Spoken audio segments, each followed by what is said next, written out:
ay si Hunk number 1. Number 1. Hunk number 1. Mission Ian Camille. Short but sweet.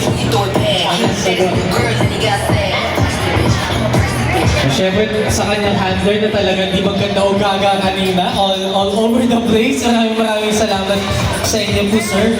You know what, our handlers and supporters, di sila masyadong napapasalamatan. Pero ako po personally, salamat po sa inyo dahil week in and week out, tinutulungan na po ang Talents Manila. Siyempre, isipan sa Roma Complex. At susunod, nasasama kay Christian ay si Hunk number 3. Number 3. Lakas! 3 Arsa Nagaho!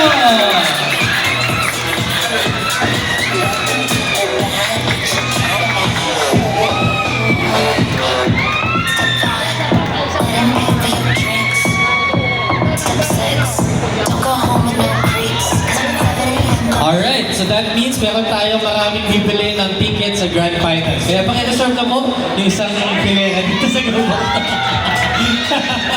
Okay, kidding aside. Okay, so see you at Grand Finals. Book na December 7. Okay, may fashion show pa pala. Kung 7 yung malaman November sir yung fashion show sir. Okay, nakakatuwa naman to. Ang huling papasok sa Grand Finals ay si number 4, Denise Maguire.